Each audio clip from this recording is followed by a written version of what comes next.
ஆகாஷவாணி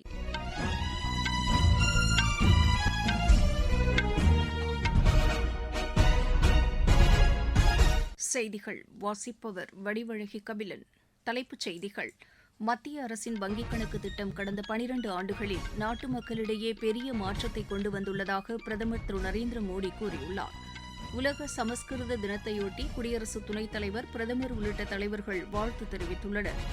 இந்தியாவும் கனடாவும் இருதரப்பு பொருளாதாரம் மற்றும் நிதிசார் ஒத்துழைப்பை மேலும் வலுப்படுத்த முடிவு செய்துள்ளன. தமிழகத்தில் அத்தியாவசியப் பொருட்களின் விலையை கட்டுக்குள் வைப்பதற்கான கண்காணிப்பு குழு கூட்டம் வாரந்தோறும் நடத்தப்பட்டு வருவதாக மாநில அமைச்சர் திரு வெங்கடரமணன் கூறியுள்ளார். தாய்பேய் சர்வதேச டென்னிஸ் போட்டியில் இந்தியாவின் நிதின்குமார் சின்ஹா, மணீஷ் இணை இறுதி ஆட்டத்திற்கு முன்னேறியுள்ளது.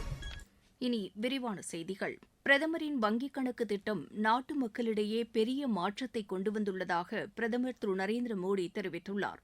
கடந்த 2014ஆம் ஆண்டு இதே நாளில் தொடங்கப்பட்ட இந்த திட்டம் 12 ஆண்டுகளை கடந்து வெற்றி நடை போடுவதாக அவர் கூறியுள்ளார். 59 கோடிக்கும் மேற்பட்ட வங்கிக் கணக்குகள் தொடங்கப்பட்டு 3,17,000 கோடி ரூபாய் டெபாசிட் செய்யப்பட்டுள்ளதாகவும் அவர் தெரிவித்துள்ளார். நாட்டில் உள்ள ஒவ்வொரு குடிமகனும் வங்கிக் கணக்கு வைத்திருப்பதை உறுதி செய்ய வேண்டும் என்ற நோக்குடன் தொடங்கப்பட்டுள்ள இந்த திட்டத்தின் மூலம் அரசின் மானியங்கள், நலத்திட்ட உதவிகள் நேரடியாக வங்கிக் கணக்குகளில் செலுத்தப்பட்டு வருவதாக அவர் கூறியுள்ளார். ஊரக மற்றும் கிராமப்புற பகுதிகளில் 78% வங்கிக் கணக்குகள் தொடங்கப்பட்டிருப்பதாகவும் இதில் 56% கணக்குகள் பெண்களின் பெயரில் உள்ளதையும் பிரதமர் குறிப்பிட்டுள்ளார். தகவல் ஒலிபரப்புத்துறை இணையமைச்சர் டாக்டர் எல். முருகன் வெளியிட்டுள்ள சமூக வலைதள பதிவில், வளர்ச்சியடைந்த இந்தியாவுக்கான அடித்தளத்தை பிரதமரின் வங்கிக் கணக்கு திட்டம் உறுதி செய்திருப்பதாக கூறியுள்ளார். கோடிக்கணக்கான மக்களின் நிதி பாதுகாப்பை பிரதமரின் ஜன்தன் திட்டம் வகுத்து தந்துள்ளதாகவும் டாக்டர் எல். முருகன் தெரிவித்துள்ளார். உலக சமஸ்கிருத தினத்தையொட்டி குடியரசு துணைத் தலைவர், பிரதமர் உள்ளிட்ட தலைவர்கள் வாழ்த்து தெரிவித்துள்ளனர். குடியரசு துணைத் தலைவர் திரு சி. பி. ராதாகிருஷ்ணன் இந்நாளையொட்டி விடுத்துள்ள சமூக வலைதள பதிவில், இந்தியாவின் அறிவாற்றலை கொண்டு செல்லும் பணியை சமஸ்கிருதம் காலங்கடந்து செய்து வருவதாக குறிப்பிட்டுள்ளார். நாட்டின் தத்துவம், நாகரீகம், கலாச்சார பாரம்பரிய அறிவாற்றல் ஆகியவற்றை மக்களிடம் கொண்டு சேர்ப்பதில் சமஸ்கிருதம் முக்கிய பங்காற்றி வருவதாகவும் அவர் கூறியுள்ளார். பிரதமர் திரு நரேந்திர மோடி விடுத்துள்ள உலக சமஸ்கிருத தின வாழ்த்துச் செய்தியில், இந்தியாவின் பாரம்பரிய சிந்தனையையும் ஆக்கத்திறனையும் அறிவாற்றலையும் சமஸ்கிருதம் மக்களுக்கு எடுத்துச் செல்வதாக குறிப்பிட்டுள்ளார். பல்வேறு துறைகளில் நேர்மறையான மாற்றங்களை இம்மொழி செய்து வருவதாகவும் அவர் கூறியுள்ளார். இந்தியாவிலும் வெளிநாடுகளிலும் சமஸ்கிருத மொழியை அதிக அளவில் மக்கள் கற்று வருவதாகவும் பிரதமர் தெரிவித்துள்ளார். ரக்ஷாபந்தன் பண்டிகையையொட்டி குடியரசுத் தலைவர், குடியரசு துணைத் தலைவர், பிரதமர் உள்ளிட்ட தலைவர்கள் மக்களுக்கு வாழ்த்து தெரிவித்துள்ளனர். குடியரசுத் தலைவர் திருமதி திரௌபதி முர்மு இந்தியா மற்றும் வெளிநாடுகளில் வசிக்கும் இந்தியர்களுக்கு ரக்ஷாபந்தன் வாழ்த்துக்களை தெரிவித்துள்ளார். நாட்டின் கலாச்சாரத்திலும் ஆன்மீகத்திலும் வேரூன்றியுள்ள ரக்ஷாபந்தன் சகோதர சகோதரிகளுக்கு இடையேயான அன்பையும் பாதுகாப்பையும் வெளிப்படுத்தும் நாளாக இது உள்ளது என்று திருமதி திரௌபதி முர்மு கூறியுள்ளார். குடியரசு துணைத் தலைவர் திரு சி. பி. ராதாகிருஷ்ணன் விடுத்துள்ள செய்தியில், அன்பின் வலிமையை வெளிப்படுத்தும் மகிழ்ச்சிகரமான ரக்ஷாபந்தன் திருவிழாவை கொண்டாடும் மக்களுக்கு தமது வாழ்த்துக்களை தெரிவிப்பதாக கூறியுள்ளார். பிரதமர் திரு நரேந்திர மோடி வெளியிட்டுள்ள செய்தியில், நாட்டு மக்களிடையே மகிழ்ச்சியையும் முன்னேற்றத்தையும் வெற்றியையும் கொண்டுவரும் நாளாக ரக்ஷாபந்தன் அமையட்டும் என்று வாழ்த்தியுள்ளார். அனைவரும் ஒன்றிணைந்து மகிழ்ச்சியையும் முன்னேற்றத்தையும் நல்லிணக்கத்தையும் பகிர்ந்து கொள்ளும் ரக்ஷாபந்தன் நாளில் மக்களுக்கு தமது வாழ்த்துக்களை தெரிவிப்பதாக தகவல் ஒலிபரப்புத்துறை இணையமைச்சர் டாக்டர் எல். முருகன் கூறியுள்ளார். இதனிடையே பஞ்சாப் மாநிலம் அம்ரிட்சரில் ரக்ஷாபந்தனையொட்டி நடைபெறும் விவசாயிகள் கலந்துரையாடல் நிகழ்ச்சியில் மத்திய வேளாண் அமைச்சர் திரு சிவராஜ் சிங் சௌஹான் இன்று பங்கேற்கிறார். அம்ரிட்சரில் உள்ள பொற்கோவிலில் நாட்டிற்காகவும் பஞ்சாப் மாநிலத்தின் வளர்ச்சிக்காகவும் நடைபெறும் சேவா பூஜையிலும் அவர் பங்கேற்கிறார். திரு சிவராஜ் சிங் சௌஹான் பொதுக்கூட்டத்தில் கலந்து கொண்டு மக்களிடையே உரையாற்றவும் திட்டமிட்டுள்ளார். நீங்கள் கேட்டுக்கொண்டிருப்பது ஆகாஷவாணியின் செய்தி அறிக்கை. நேயர்களே, சென்னை அகில இந்திய வானொலியின் மாநில செய்திப் பிரிவு வழங்கும் சுழல் விளக்கு சனிக்கிழமை தோறும் காலை 7 மணிக்கு ஒலிபரப்பாகிறது. நடப்பு நிகழ்வுகளின் கட்டுரை வடிவிலான இந்த பகுதியில் நாளை இடம்பெறுகிறது. 10 ஆண்டுகளை கடந்த UPI பண பரிவர்த்தனை குறித்த ஒரு பார்வை. பிரதான அலைவரிசையில் ஒலிபரப்பாக உள்ள இந்த நிகழ்ச்சியை கேட்க தவறாதீர்கள். இந்தியாவும் கனடாவும் இருதரப்பு பொருளாதாரம் மற்றும் நிதிசார் ஒத்துழைப்பை மேலும் வலுப்படுத்த முடிவு செய்துள்ளன.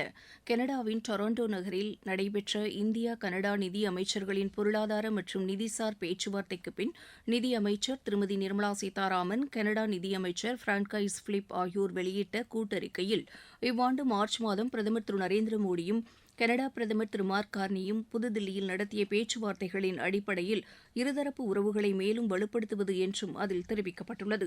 இந்தியா கனடா ஒட்டுமொத்த பொருளாதார ஒத்துழைப்புக்கான ஒப்பந்தத்திற்கு இவ்வாண்டு இறுதி வடிவம் கொடுக்க உறுதி பூண்டுள்ளதாகவும் அதில் கூறப்பட்டுள்ளது.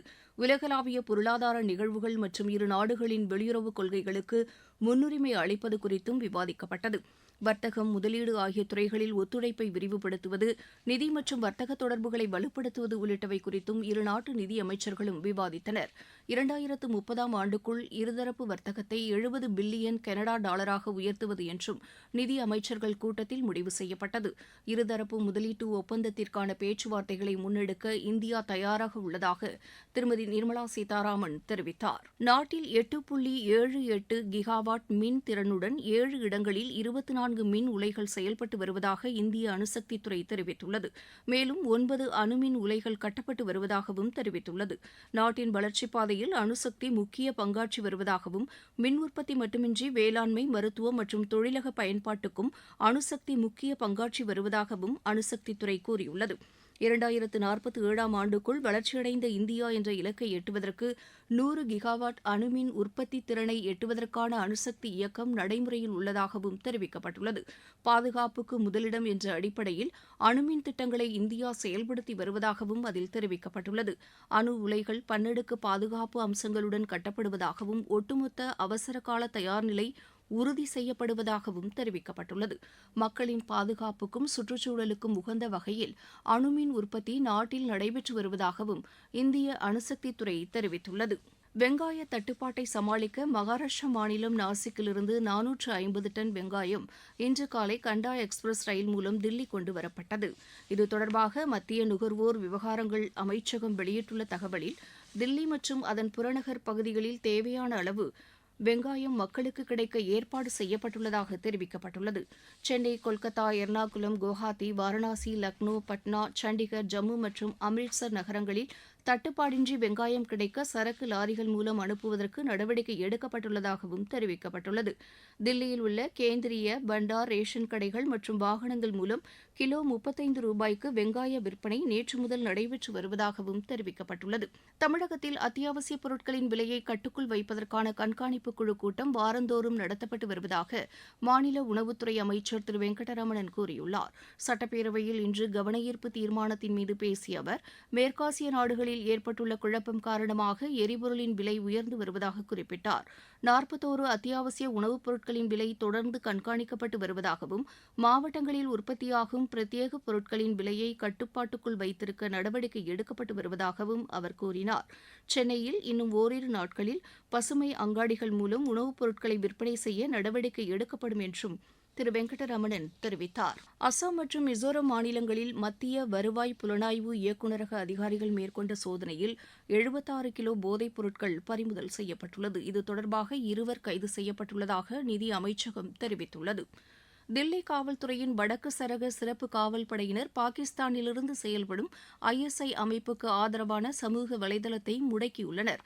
கடந்த 2024ஆம் ஆண்டிலிருந்து பாகிஸ்தானின் புலனாய்வு அமைப்புக்கு சமூக ஊடகம் மூலமாக தகவல் அளித்து வந்ததையும் காவல்துறையினர் கண்டுபிடித்துள்ளனர். இந்தியாவிலிருந்து செல்போன் சிம் கார்டுகள் துபாய் வழியாக பாகிஸ்தானுக்கு கடத்தப்பட்டிருப்பதையும் அவர்கள் உறுதி செய்துள்ளனர். தாய்பேயில் நடைபெற்று வரும் சர்வதேச டென்னிஸ் போட்டியில் இந்தியாவின் நிதின்குமார் சின்ஹா, மணீஷ் இணை இறுதி ஆட்டத்திற்கு முன்னேறியுள்ளது. ஆடவர் இரட்டையர் பிரிவு அரையிறுதி ஆட்டத்தில் இந்த இணை 6-3, 7-5 என்ற செட் கணக்கில் தைவானின் ஜெஃப்ரே சூ, குவான் யி லீ இணையை வென்றது.